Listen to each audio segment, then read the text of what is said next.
There are places on this planet where sleep is not an automatic act, but a decision rooted in survival. Closing your eyes means accepting that the environment can change while the body remains completely vulnerable. For most of us, water represents calm and safety. But in certain corners of the world, water does not protect, it threatens. Across different regions of the planet, there are communities that live and sleep surrounded by lethal waters, not out of recklessness, but through adaptation. These are peoples who have learned to inhabit territories where there is no margin for error and where a single wrong decision can bring immediate consequences. Welcome to PlanetTribes. Throughout this documentary, you will discover 8 real tribes who coexist with water as a constant risk. You will see how they build their homes, how they organize their nights, and why, despite the danger, they do not abandon these places. If this kind of story, real, documented, and outside the usual narrative, interests you, you are in the right place. Some waters drag you away while you sleep. Others make you ill without warning. Others isolate entire communities for hours. And others release hidden dangers when night falls. With that idea in mind, this journey begins through territories where rest is not a safe pause, but a continuation of survival. Tribe 8, Uros, Lake Titicaca. Sleeping on ground that can disappear. At nearly 4,000 meters above sea level, on one of the highest navigable lakes on Earth, the Uros have built one of the most fragile and complex ways of life in existence. They do not live beside the water. They live on it, literally. Their homes float on Lake Titicaca, supported by artificial islands made of totora, an aquatic plant abundant in the region, which serves at once as ground, shelter, and a minimal barrier against the elements. These islands are neither permanent nor stable structures. They require constant maintenance that cannot be postponed.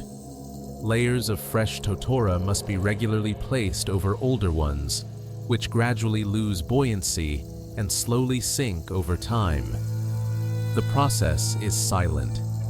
An island does not collapse suddenly. It loses buoyancy little by little, without clear warning, until the deterioration is already far along. During the day, the lake may appear stable, even gentle to an outside observer. But that perception is deceptive. When night falls, the environment becomes far more demanding. Temperatures drop sharply, the wind intensifies, and the water's surface begins to move with greater force. Moisture rises from below, and the cold accumulates in the body. The islands creak, the ropes tighten, and balance becomes increasingly delicate. Sleeping here does not mean surrendering to deep sleep. It means trusting that the prior work has been done correctly. A poorly reinforced surface can give way during the night. An overly damp area can become dangerous by morning. The risk does not arrive as an external attack, but as a structural failure of the home itself. A nighttime fall into the icy water can be fatal within minutes, not only because of the low temperature, but also due to immediate thermal shock and the difficulty of orienting oneself in the darkness. For this reason, nighttime movements are kept to an absolute minimum and carried out with extreme care. Every movement is calculated. From a very early age, the Uros learn to swim in cold waters, maintain balance on unstable surfaces, and respect an environment that offers no second chances. The survival of an island does not depend on a single individual, but on the constant care of the entire community. For the Uros, water does not surround life, it sustains it. And every night serves as a reminder that the greatest danger comes not from outside, but from the ground itself. Tribe 7, Madan, Southern Iraq. Water that kills without attacking. In southern Iraq, where the Tigris and Euphrates rivers break apart and disperse before reaching the Persian Gulf, lies a vast system of marshlands that for centuries has been home to the Ma'dan people, also known as the Marsh Arabs. From a distance, the landscape appears frozen in time. Slow-moving waterways, tall reeds swaying gently, and scattered small islands that convey a deceptive sense of stability and calm. But that calm is only on the surface. Beneath it, the water never rests. Here, danger does not manifest through violence or visible attacks. It does not roar or strike. It works slowly. It seeps in. It accumulates. Through continuous exposure, through prolonged contact with an environment that slowly degrades the body, without clear warning signs at first. And when danger arrives not as a blow, but as a constant presence. How do you confront something that cannot be pointed at or avoided because it is part of the place you inhabit? The Ma'dan build their homes on small artificial islands made from layers of reeds, mud, and compacted vegetation.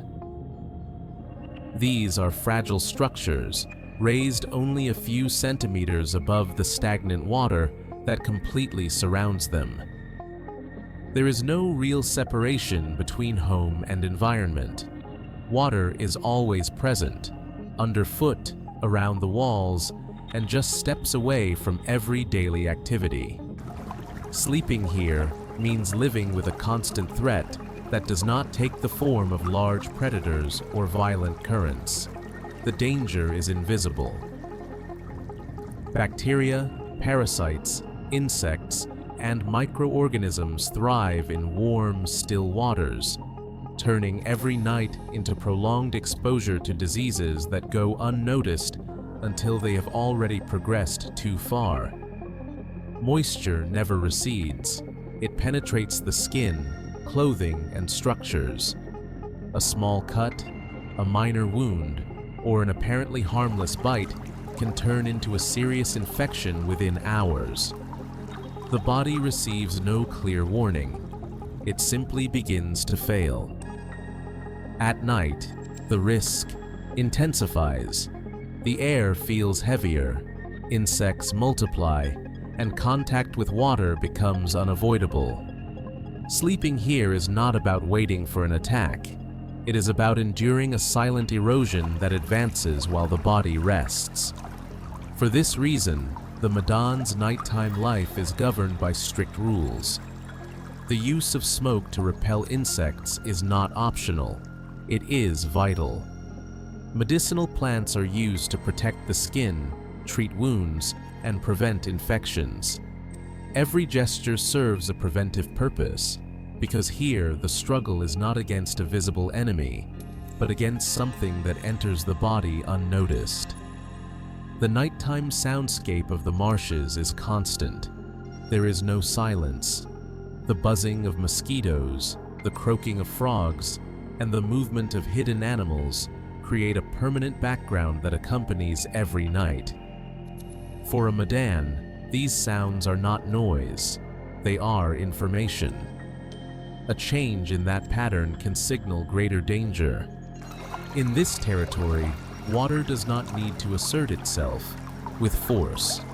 Its constant presence is enough. For the Ma'dan, survival does not mean avoiding water, but accepting that living with it demands constant attention to the limits of the human body. Here, water does not attack, but it does not forgive either. Tribe 6. Bajau, Southeast Asia. When there is no solid ground.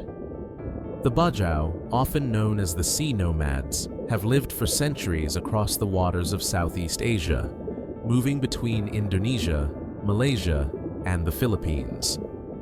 For them, the sea is not an occasional environment, nor a resource visited from time to time. It is the only stable territory they know, even though, paradoxically, It is the most unstable of all. Much of their lives unfolds on water, in traditional boats, or in homes raised on stilts. There is no solid ground beneath their feet, not even as a psychological reference. Every movement and every moment of rest depends on the state of the sea. Sleeping here means accepting that home is never completely still. Wooden structures creak, sway, and constantly adapt to an environment with no fixed points. Beneath the houses lie deep waters, sharp reefs, and a marine biodiversity as abundant as it is unpredictable. Sharks, venomous sea snakes, rays, and lethal jellyfish share the same space where the Bajau live and rest. The main risk is not a single, isolated threat, but permanent instability. A home does not collapse for one reason alone, but through the accumulation of small stresses: saltwater erosion, material fatigue, the wear of moorings, and the constant force of the swell. A weakened post, a poorly secured rope, or an eroded base can bring down a structure without the need for a major storm. Storms, when they arrive, only accelerate the process. They can form without warning, send gusts that shake the houses, and force everything to be readjusted within minutes. In those moments, there is no alternative shelter. There is no land to flee to. The sea is the only setting. From childhood, the Bajau develop an extreme physical relationship with the ocean. They learn to swim before they can walk steadily, to dive for several minutes without external assistance, and to orient themselves underwater with a level of precision uncommon among other peoples. This adaptation is not an extraordinary skill. It is the only way to compensate for the total absence of solid ground. Here, there are no walls, defenses, or solid barriers between home and environment. Protection does not come from separation, but from constant adjustment. Living on the sea means correcting, reinforcing, and rebuilding again and again, accepting that nothing is ever final.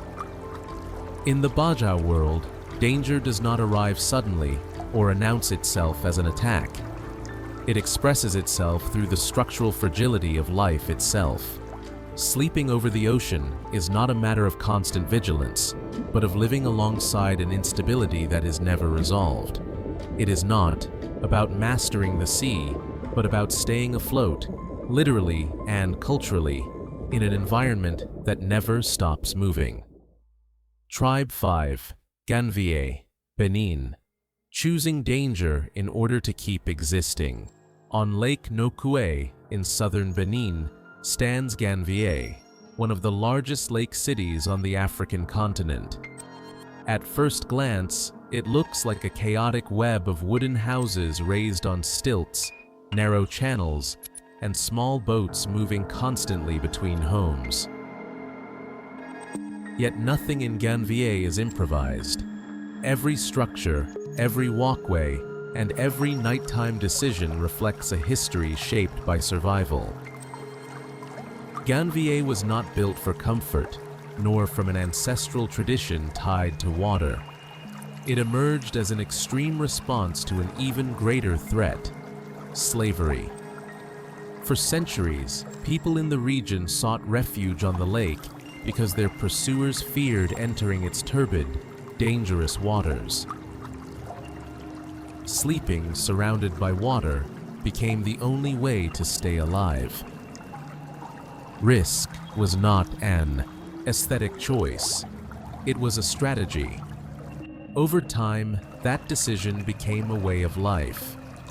Today, more than 30,000 people sleep each night above a lake with high levels of pollution and a biological load capable of causing severe infections.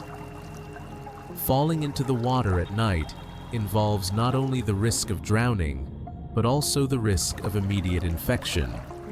When darkness falls, Ganvié becomes quieter. Not for peace, but out of necessity.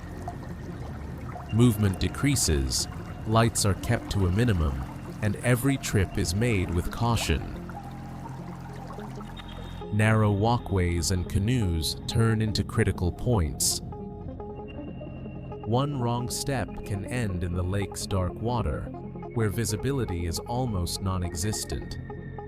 From childhood, residents learn to swim before they learn to walk steadily. Their relationship with water is direct, practical, and stripped of romanticism. The danger is accepted, not exaggerated. Houses are raised just enough to create a minimal barrier between the human body and the water. The goal is not to eliminate risk, but to keep it at a controllable distance. The lake's nighttime sounds, the soft knocks against the stilts, and the slow movement of boats become part of rest. For someone from Ganvié, absolute silence would be more unsettling than noise. In Ganvié, water is neither enemy nor ally. It is the price paid for having chosen to exist.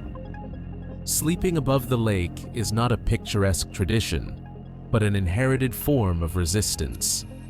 If stories like these, real and documented, interest you, subscribing to PlanetTribes means joining this journey.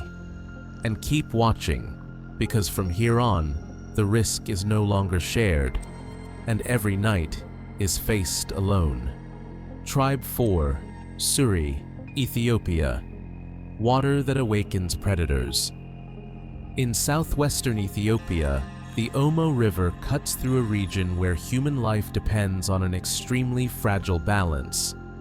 For the Suri people, this river is not only a source of water and fertility, it is the axis around which their entire survival is organized. Without it, life would be impossible. With it, danger is permanent. The Omo sustains farming, herding, and the movement of cattle, but it also serves another, less visible function. It is the territory of one of Africa's most unpredictable and lethal animals. Hippos do not live on the outskirts of Suri villages. They share the same space. Unlike other predators, hippos do not hunt to feed.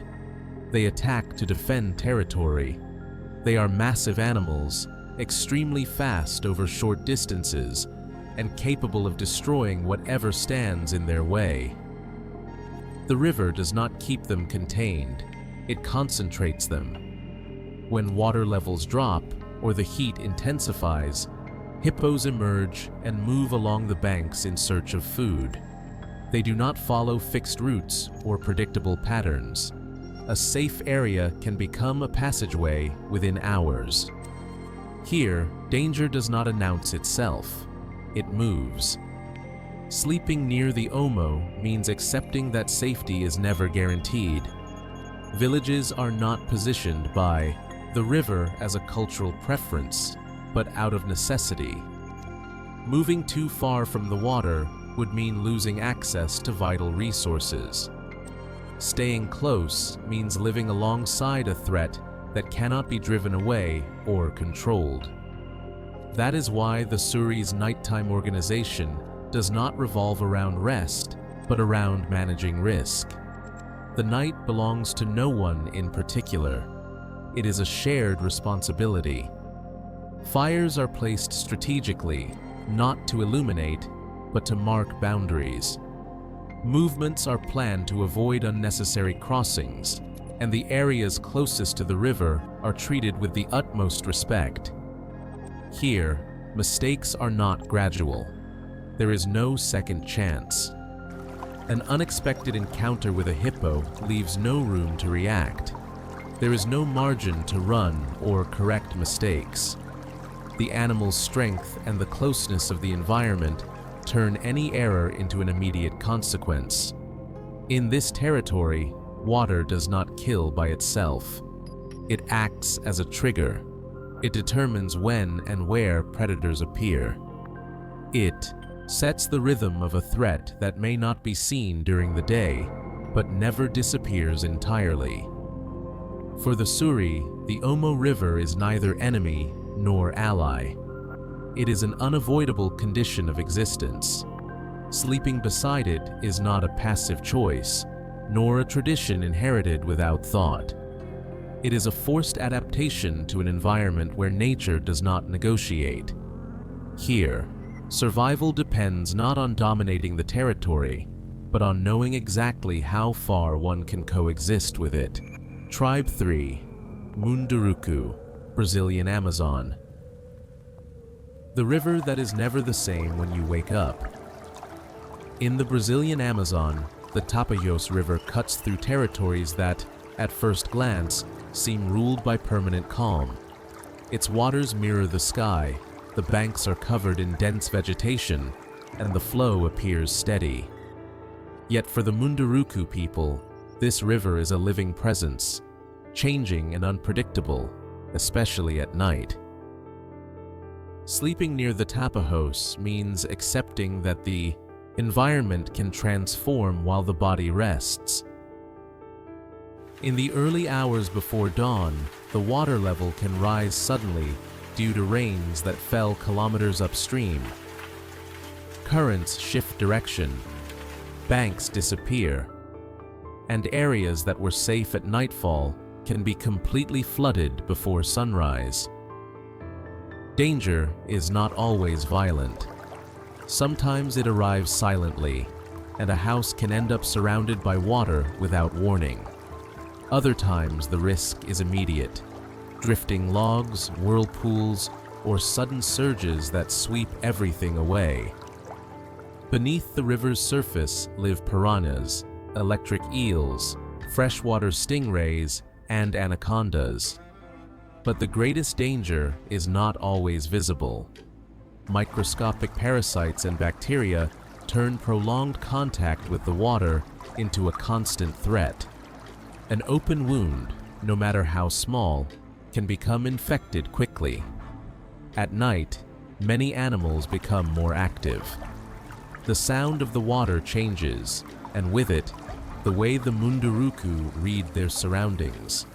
Sleeping here is not about switching off, but about trusting knowledge passed down through generations.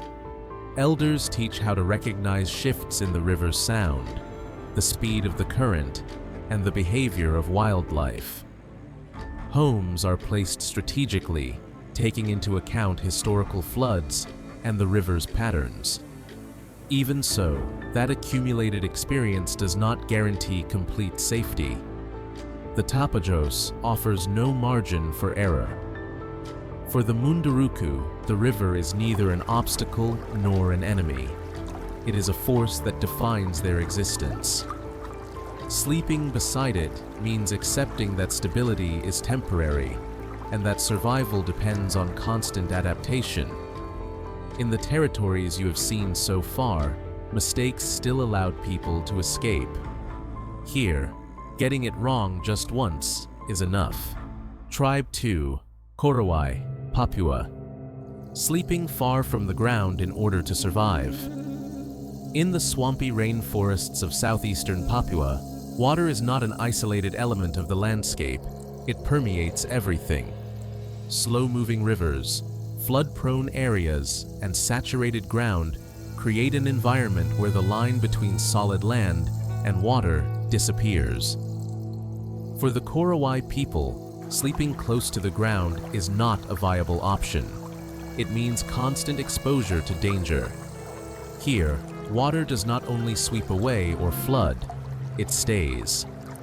Beneath its surface accumulate natural toxins, disease-carrying insects, parasites, and one of the planet's most efficient predators, the saltwater crocodile.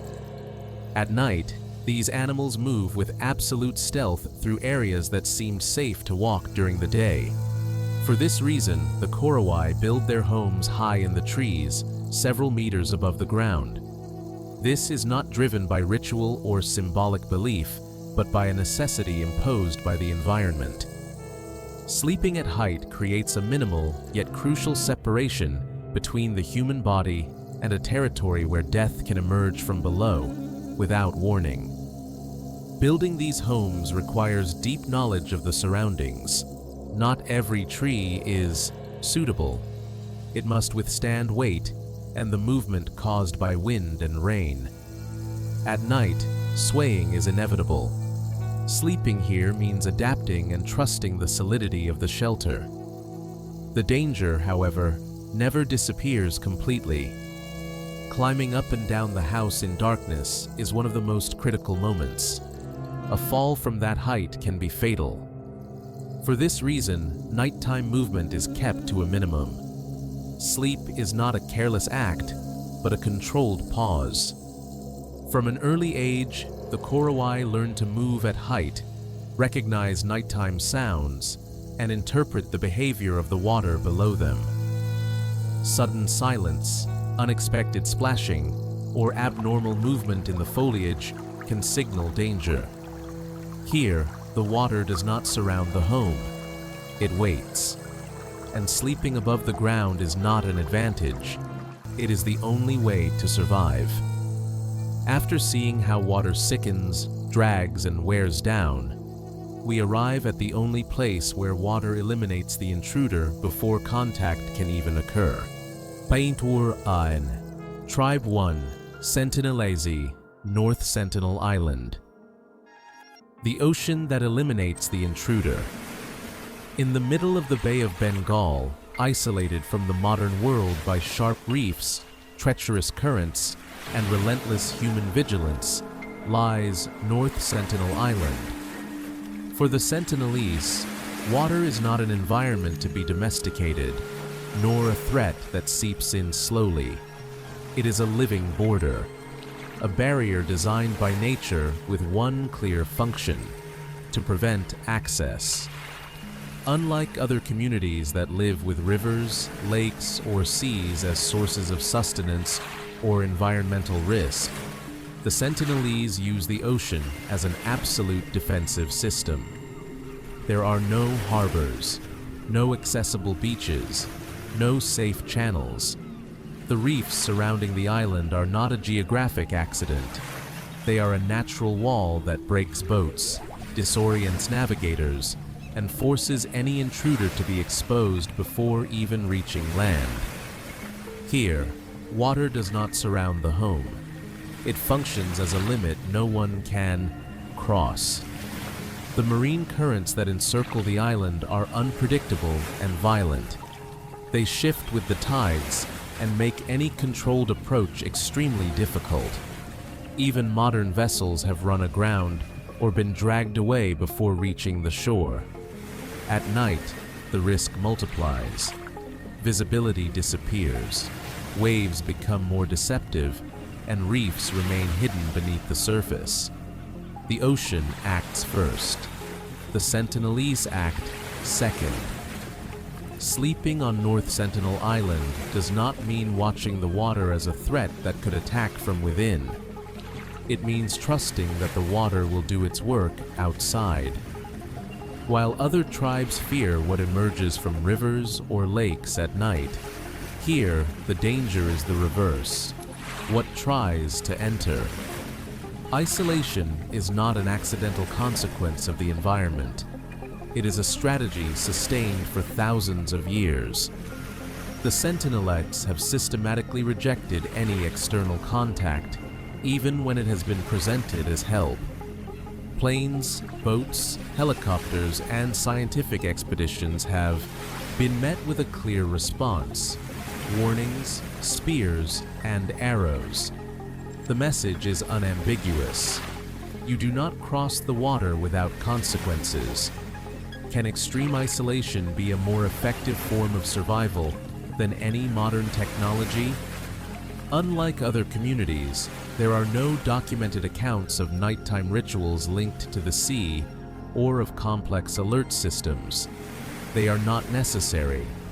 Anyone who gets past the barrier has already made a grave mistake.